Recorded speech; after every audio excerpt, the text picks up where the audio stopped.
नमस्कार, मैं हूं शिवेंद्र श्रीवास्तव। एक बड़ा मुद्दा उत्तर प्रदेश सरकार के सामने अब आन पड़ा है। दरअसल काफ़ी दिनों से जो पंचायत चुनाव को लेकर के गहमा गहमी चल रही थी, सवाल जवाब हो रहे थे, लोग सोच रहे थे कि आखिरकार चुनाव कब होंगे और उसका रूप क्या होगा। उसको विराम देते हुए पहले सरकार ने उसमें आरक्षण की व्यवस्था लागू की और इसको लेकर के भी काफ़ी विवाद इकट्ठा होना शुरू हो गया। दरअसल हम आपको बताते हैं कि विवाद है क्या। पंचायत चुनावों को लेकर के यूपी सरकार ने तय किया कि आखिरकार इतने सालों से जो उसमें आरक्षण की व्यवस्था है उसको ऐसे ही लागू रखने दिया जाए या फिर उसको बदला जाए। और इस पर गहन मंथन हुआ, महीनों तक इसमें माथापच्ची करने के बाद अधिकारियों के तमाम सजेशंस आए और तमाम बातों के बाद तय किया गया कि आरक्षण की व्यवस्था को फिर से बदला जाए। यानी 15 साल से पहले जो सीट्स जिन जिन जातियों के पास या जिस तरीके से रिजर्व थी उसको बदल करके अब उसमें नई व्यवस्था की जाए।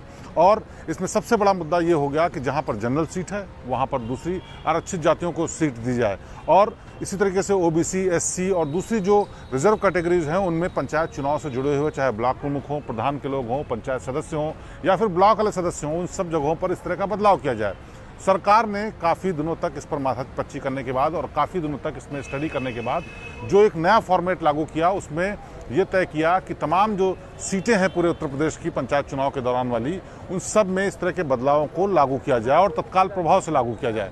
चुनाव की तारीख आने वाली थी और उससे पहले लोगों के मन में आशंका थी कि किस तरह की व्यवस्था होगी और उस व्यवस्था के लिए लोग अपनी तैयारियां उसी हिसाब से कर रहे थे। यानी जो लोग पहले से चुनाव लड़ते हुए आ रहे थे वो चाहते थे कि वो लगातार चुनाव, वहाँ से सीट अगर उन्हीं की जाति की आरक्षित रहेगी तो उसी हिसाब से वो चुनाव लड़ सकते हैं। लेकिन जब आरक्षण की नई व्यवस्था लागू हुई तो उसके बाद कई जगहों पर, बल्कि ज़्यादातर जगहों पर सीटें बदल गई। यानी जहां पर जनरल कैटेगरी के कैंडिडेट्स लड़ सकते थे वहां पर आरक्षित सीट हो गई।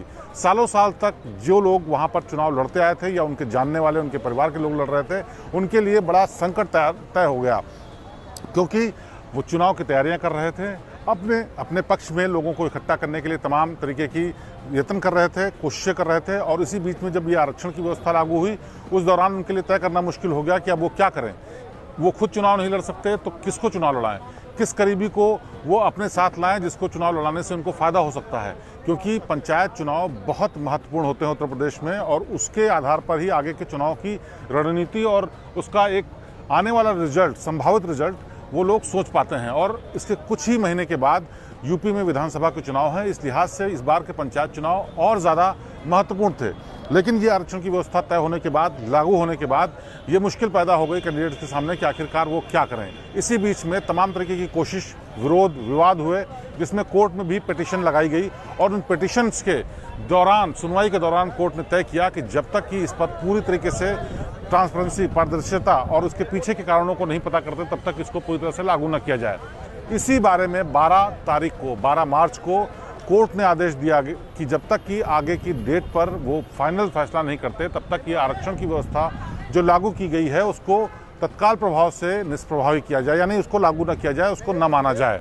अब कैंडिडेट्स के सामने एक और बड़ी मुसीबत शुरू हो गई, क्योंकि अप्रैल में चुनाव होने हैं और उसकी तारीख आने ही वाली है। उससे पहले अदालत ने जो आदेश दिया उससे एक बार फिर से वो लोग नहीं तय कर पा रहे हैं कि आखिरकार चुनाव की तैयारियाँ कैसे करें।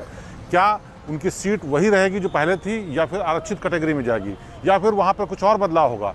कोर्ट का रुख क्या रहता है ये भी उनको नहीं पता।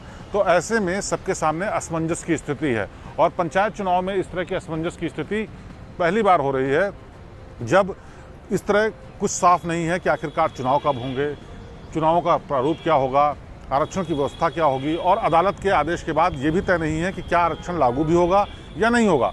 तो ये सब चीज़ें लोगों के मन में बहुत बुरी तरह से बैठी हुई हैं और इन सब के बीच कैंडिडेट्स का मन अजीब विचलित है कि आखिरकार तैयारी करें या ना करें या क्या करें, कैसे इसको संभालें, कैसे चुनाव में जाएं। तो ये सब व्यवस्था है और अब जब तक कि अदालत इस पर तय नहीं करती कि उसका क्या रुख होगा, तब तक ये साफ कहना मुश्किल है कि आरक्षण लागू भी होगा कि नहीं।